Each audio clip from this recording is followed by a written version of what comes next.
ఏపీలో 3 బడ్జెట్లో ప్రజలకు చంద్రబాబు చేసిన మేలు ఏంటి అని ప్రశ్నించారు వైఎస్ఆర్సీపీ అధినేత వైఎస్ జగన్. ఈ బడ్జెట్లో కూడా పచ్చి అబద్ధాలు, తప్పుడు లెక్కలు, చంద్రబాబు భజనే కనిపిస్తుందని ఎద్దేవా చేశారు.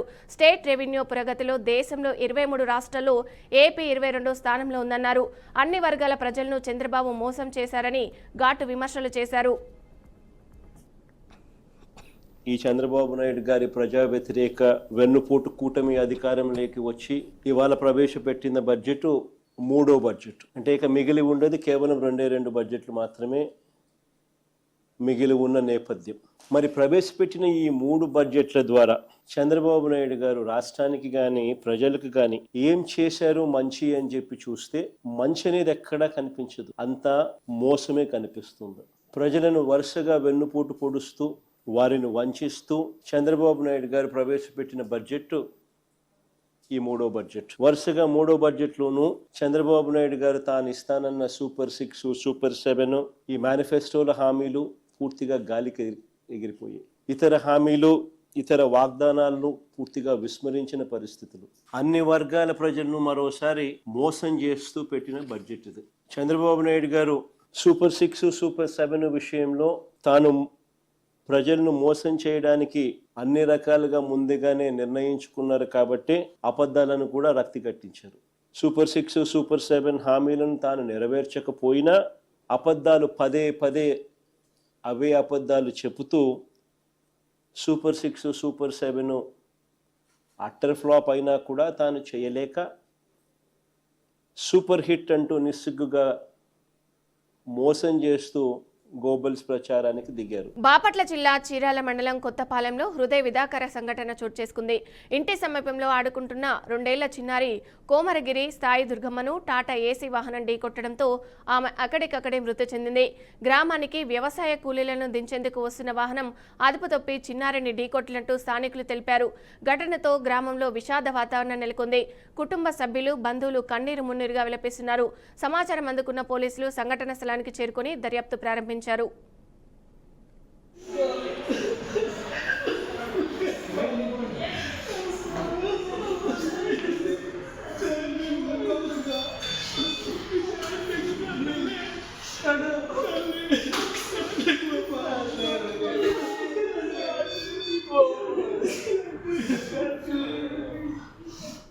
నంద్యాల జిల్లా నందికొట్కూరులో కుటుంబ కలహాలు దారుణానికి దారితీశాయి. మద్దిగట్ల రోడ్డులో చిన్నకోట స్కూల్ సమీపంలో మద్యం మత్తులో ఉన్న భర్త మల్లికార్జున భార్య కళ్యాణిపై పెట్రోల్ పోసి నిప్పంటించిన సంఘటన తీవ్ర కలకలం రేపుతుంది. మంటల్లో కాలిన బాధితురాల్ని స్థానికులు వెంటనే రక్షించి నందికొట్కూరు ప్రభుత్వ ఆసుపత్రికి తరలించారు. పరిస్థితి విషమంగా ఉండడంతో అనంతరం కర్నూలు ప్రభుత్వ ఆసుపత్రికి రిఫర్ చేశారు. బాధితురాలు తెలంగాణ గద్వాల ప్రాంతానికి చెందిన మహిళగా తెలిసింది. 7 ఏళ్ల క్రితం వివాహం కాగా ఒక కుమార్తె, ఒక కుమారుడు ఉన్నారు. కుటుంబంలో శుభ కార్యక్రమం జరుగుతున్న రోజునే ఈ ఘటన చోటు చేసుకోవడం మరింత విషాదాన్ని మిగిల్చింది. ఘటనపై సమాచారం అందుకున్న పోలీసులు కేసు నమోదు చేసి దర్యాప్తు చేపట్టారు. పూర్తి వివరాలు ఇంకా తెలియాల్సి ఉంది.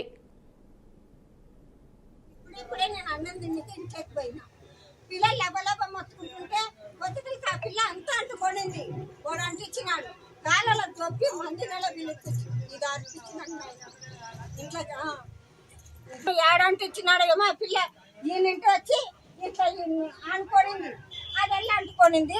ఆ పిల్లని దొబ్బకపోయి కాలాలకు దొబ్బినాం. వస్తు మందినాల్లో విలిపించి బీబులని కాలాలో దొబ్బినాం. అంతా బట్టలలో కాలిపోయింటే చీర బట్ట వేరేది చుట్టించి తోలుకొని వచ్చి నీళ్ళు పోసి ఆదిలాబాద్ జిల్లాలో రాజకీయ పరిణామాలు ఉత్కంఠ రేపుతున్నాయి. మాజీ మంత్రి హరీష్ రావు జిల్లా జైలుకు చేరుకున్నారు. జైల్లో ఉన్న మాజీ ఎమ్మెల్యే బాల్కసుమన్ను ఆయన ములాఖాతు కానున్నారు. హరీష్ రావు వెంట జోగు రామన్న, అనిల్ జాదవ్, కోవా లక్ష్మి, శంబెపూర్ రాజు, ఆర్ఎస్ ప్రవీణ్ కుమార్ తదితర నాయకులు ఉన్నారు. ఈ సందర్భంగా బీఆర్ఎస్ శ్రేణులు భారీగా తరలి రావడంతో పోలీసులు కట్టుదిట్టమైన భద్రతా ఏర్పాట్లు చేశారు.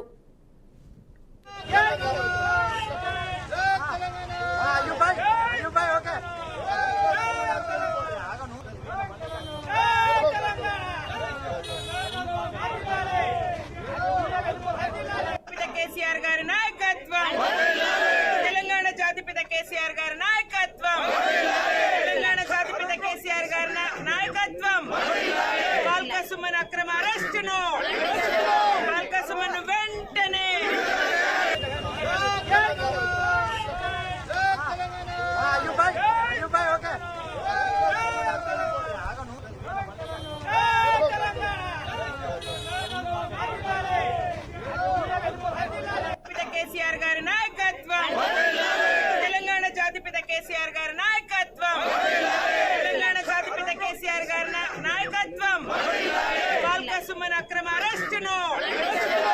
సంగారెడ్డి జిల్లా నార్సింగ్ పోలీస్ స్టేషన్ పరిధిలోని గంధంగూడ డీమార్ట్ ప్రాంతంలో గంజాయి మత్తులో 5 మైనర్ యువకులు వీరంగం సృష్టించారు. నిన్న సాయంత్రం సుమారు 7 గంటల సమయంలో డీమార్ట్కు వెళ్లే మార్గంలో ఈ యువకులు గంజాయి సేవించి అక్కడికి వచ్చిపోయే వారిపై దాడులకు పాల్పడ్డారు. దీంతో స్థానికులు తీవ్ర భయాందోళనకు గురయ్యారు. సమాచారం అందుకున్న పోలీసులు అప్రమత్తమై యువకులను పట్టుకుని దేహశుద్ధి చేసి అనంతరం పోలీసులకు అప్పగించారు. డీమార్ట్ పరిసర ప్రాంతాల్లో ప్రతిరోజు కొందరు యువకులు గంజాయి సేవిస్తూ గొడవలకు దిగుతున్నారని, దీనివల్ల మహిళలు, పిల్లలు బయటకు రావడానికి భయపడే పరిస్థితి నెలకొన్నట్లు ఆవేదన వ్యక్తం చేస్తున్నారు. ఇక ఈ ఘటనపై పోలీసులు కేసు నమోదు చేసి దర్యాప్తు ప్రారంభించినట్లు సమాచారం. ఎవరు చేసుకో కుర్బే జేబులే ముందు తీరా బేటా ఫోన్ ఏం తీసుకో ఏం చేసి వచ్చారు? వీడు కొట్టారు. ఏడా నీ పేరేంది? వీరు. ఏ ఊరు? ఏడుంటావు? ఏడుపల్లిలో ఉంటావు. మరి వీడికి ఎట్లా వచ్చినావు? నువ్వేం నషా చేయలేవుగా?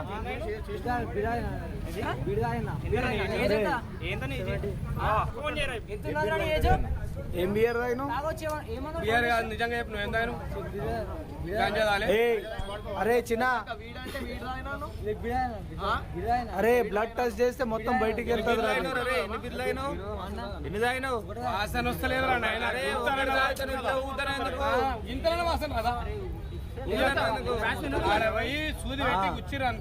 మీటర్ పడుతుంది బయటికి.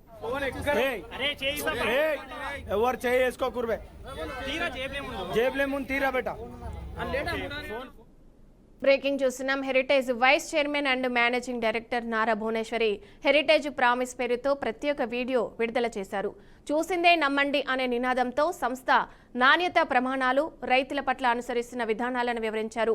గత 33 ఏళ్లుగా ప్రతి ఇంటికి తాజా ఆరోగ్యకరమైన పాల ఉత్పత్తులు అందించడమే లక్ష్యమని ఆమె తెలిపారు. ఇక 4 కోట్ల పెట్టుబడితో ప్రారంభమైన సంస్థ నేడు 4,000 కోట్ల స్థాయికి ఎదిగిన నాణ్యతలో ఎప్పుడూ రాజీ పడలేదని స్పష్టం చేశారు. హృదయపూర్వక నమస్కారాలు. ప్రతి ఇంటిని ఆరోగ్యకరమైన తాజా పాలు ఉత్పత్తులతో సంతోషపరచడంతో పాటు ప్రతి పాడి రైతులు సాధికారత చేకూర్చాలనేదే హెరిటేజ్ లక్ష్యం. 33 సంవత్సరాలుగా ఇదే మా ప్రస్థానం. 4 కోట్ల రూపాయలు చిన్న సంస్థగా మేము ప్రయాణం ప్రారంభించాము. ఈరోజు 4,000 కోట్ల పైగా విలువైన సంస్థగా ఎదిగాము.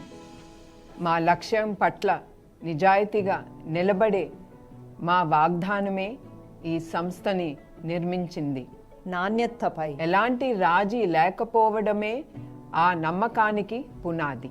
వినియోగదారులు సంతృప్తి, సంతోషాలు ఈ నమ్మకంతోనే మొదలవుతాయి.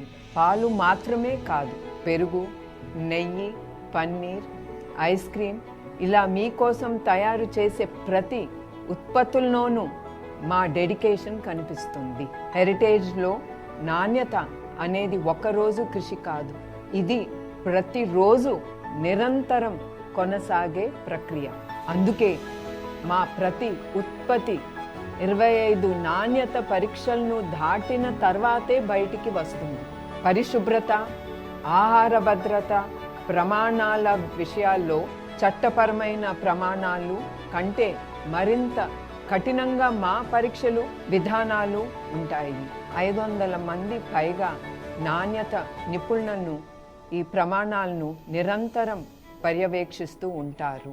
ఇలా అత్యున్నత ప్రమాణాలను సాధించిన సురక్షితమైన పోషకాలు కలిగి ఉన్న తాజా ఉత్పత్తులే మీ ఇంటికి చేరేలా చూస్తాం. వినియోగదారుల ఇంటికి చేరే ప్రతి ఉత్పత్తి 25 కఠిన నాణ్యత పరీక్షలు దాటిన తర్వాతే మార్కెట్కు వస్తుందని 500 మందికి పైగా నిపుణులు ఈ ప్రక్రియను పర్యవేక్షిస్తున్నారని వెల్లడించారు. 9 రాష్ట్రాల్లోని సుమారు 3 లక్షల మంది పాడి రైతులతో కలిసి పనిచేస్తూ పారదర్శకత, నాణ్యమైన ధర, సకాలంలో చెల్లింపుల ద్వారా వారికి సాధికారత కల్పిస్తున్నామని తెలిపారు. వీడియోను పూర్తిగా వీక్షించి వాస్తవాలను తెలుసుకోవాలని వినియోగదారులను కోరారు.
ప్రపంచవ్యాప్తంగా ట్రావెల్ వీడియోలతో గుర్తింపు పొందిన ప్రపంచ యాత్రికుడు తెలుగు యూట్యూబర్ నా అన్వేష్కు షాక్ తగిలినట్టు తెలుస్తుంది.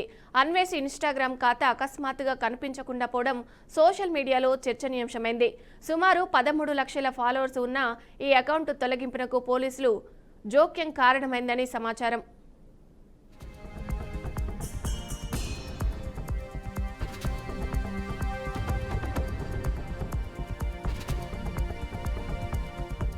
హైదరాబాద్ సిసిఎస్ పోలీసుల దర్యాప్తులో భాగంగా ముందుగా ఇన్స్టాగ్రామ్ యాజమాన్యానికి లేఖ రాసి ఖాతాకు సంబంధించిన వివరాలు కోరారు.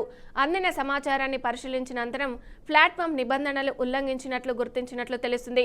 దీనిపై అధికారులతో మరో లేఖ పంపి ఖాతా తొలగించారని సూచించారు.